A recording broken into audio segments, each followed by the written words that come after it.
जय श्री कृष्ण। आज 56वें श्लोक से हम लोग अपनी यात्रा शुरू करेंगे। अर्जुन ने स्थित प्रज्ञ के बारे में भगवान श्री कृष्ण से प्रश्न पूछा था कि उनका आचरण कैसा होता है, वो बोलते कैसे हैं, बैठते कैसे हैं, चलते कैसे हैं। तो इसमें आचरण के बारे में इसके पहले का श्लोक है 55 नंबर का, कि जो अपनी कामनाओं को भली भांति त्याग कर चुके हों और जो आत्मा से आत्मा में ही खुश रहते हैं, यानी अपने आप में ही जो खुश रखते हैं, यानी आपको आनंद के लिए किसी बाह्य वस्तु की आवश्यकता नहीं रहती, अपने आप में ही जो संतुष्ट हों। तो उनके आचरण की चर्चा की गई थी। अब आगे के 2 श्लोक में अर्जुन का जो दूसरा प्रश्न आता है कि स्थिर बुद्धि पुरुष बोलता कैसे है। अगले 2 श्लोक में उसकी चर्चा की जा रही है। दुखेषु नु दिग्मना सुखेषु विगत स्पृह वीतराग भय क्रोध स्थित धीर मुनिरुच्यते। यानी दुखों की प्राप्ति होने पर भी जिनके मन में उद्वेग नहीं होता, सुख की प्राप्ति में जो सर्वथा निःस्पृह हैं, तथा जिनमें जिसके राग भय और क्रोध नष्ट हो गए हों, ऐसा मुनि स्थिर बुद्धि कहा जाता है। यहाँ पे प्रश्न क्रिया की प्रधानता के है, लेकिन भगवान श्री कृष्ण जो है यहाँ जवाब भाव की प्रधानता को दे रहे हैं। क्योंकि क्रियाओं में हम जो करते हैं, हमारे मन में क्या किस तरह के भाव चल रहे हैं, उसके साथ हमारी और वाणी व्यवहार में जो नज़र आता है, तो उसमें भाव प्रमुख है। तो भाव की प्रधानता के साथ वो यहाँ बता रहे हैं कि दुखों की संभावना या दुख की प्राप्ति हो जाने पर भी, चाहे वो दुख कितने भी बड़े क्यों ना हो, आप दारुण से दारुण दुख की जो कल्पना आप कर सकते हैं, वह सारे दुख अगर एक साथ भी इकट्ठे हो जाए, तब भी जिनके मन में कोई हलचल उत्पन्न नहीं होती है, दुखों की प्राप्ति पर भी जिनके मन में कोई उद्वेग नहीं होता, उद्वेग नहीं होने का मेरे हिसाब से एक मुख्य जो कारण हो जाता है कि वहाँ पे जो कर्म करते हैं कर्मयोगी, तो उनका जो उद्देश्य होता है उसमें किसी तरह की कोई अपना स्वार्थ, अपनी कामना, इच्छा नहीं होती।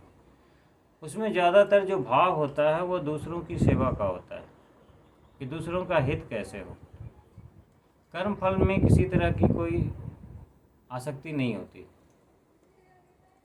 वो बस दूसरों को अपनी सेवा के द्वारा कुछ देना चाह रहे हैं। तो इस वजह से,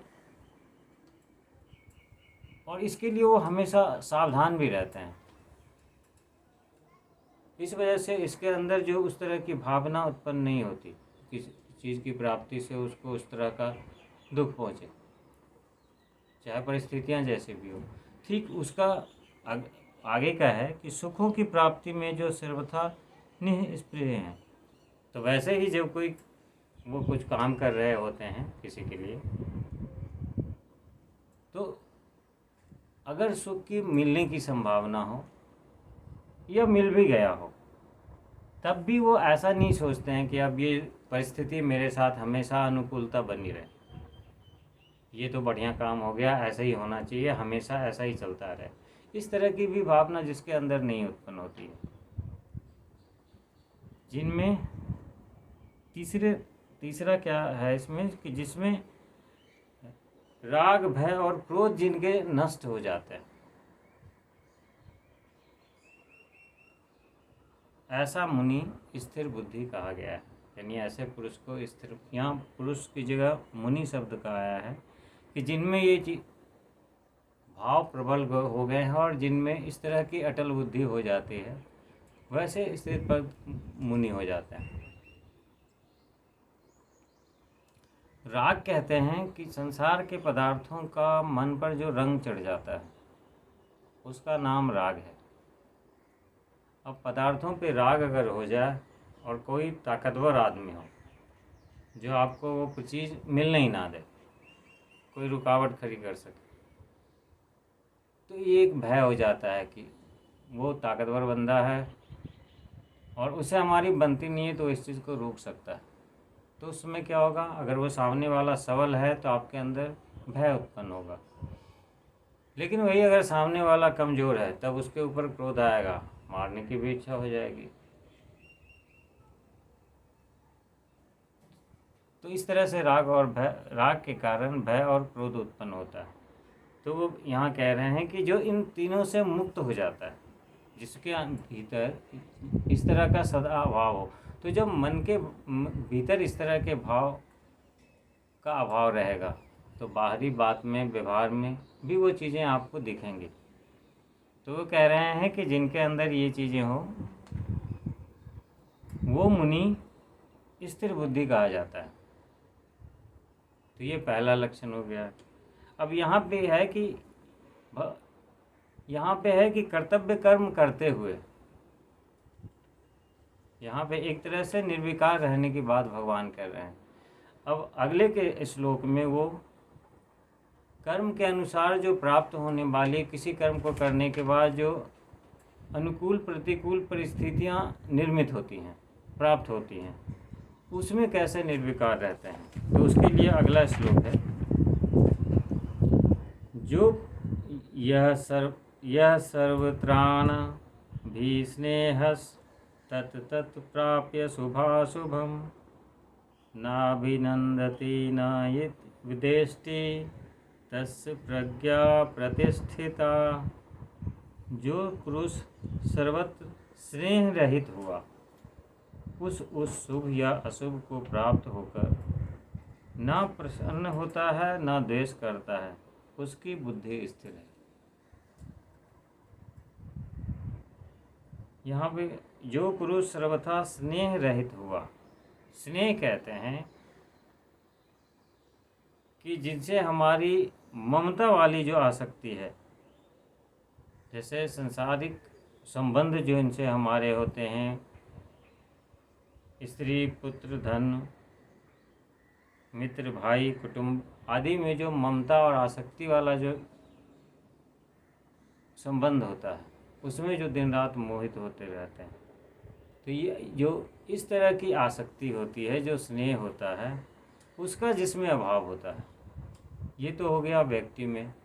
अब किसी वस्तु में भी, धन में, संपत्ति में, जिस तरह की कई सारी चीज़ें हैं, उनमें भी जो आसक्ति हो जाती है या उनके साथ जो हमारी एकात्मकता जुड़ जाती है, उसको कहते हैं अभिस्नेह। स्नेह और अभिस्नेह यानी स्नेह का कुछ गहरा हो जाना, किसी वस्तु के साथ मेरा तादात्म्य इतना हो जाए कि अगर वो ख़त्म हो जाए तो लगे कि मैं ख़त्म हो गया। तो इस तरह का जो स्नेह है, उसका भी जिसमें अभाव हो, उस शुभ और अशुभ वस्तु को प्राप्त होकर ना प्रसन्न होता है ना द्वेष करता है।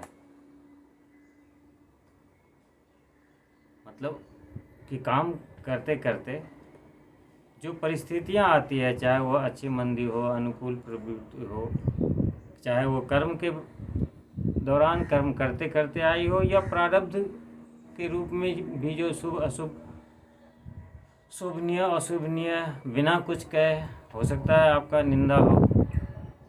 तो इस तरह की जो चीज़ें आती है, उसमें ना कोई प्रसन्न होता है और ना ही उससे द्वेष उसके मन में आता है, जबकि वो समभाव में बना रहता है। उसकी बुद्धि स्थिर कही गई है।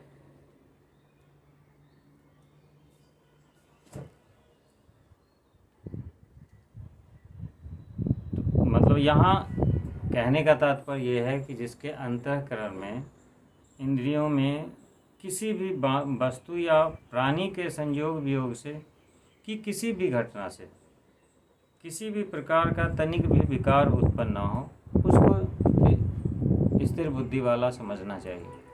तो जिनके आचार में, व्यवहार में इस तरह की चीज़ें नज़र आए,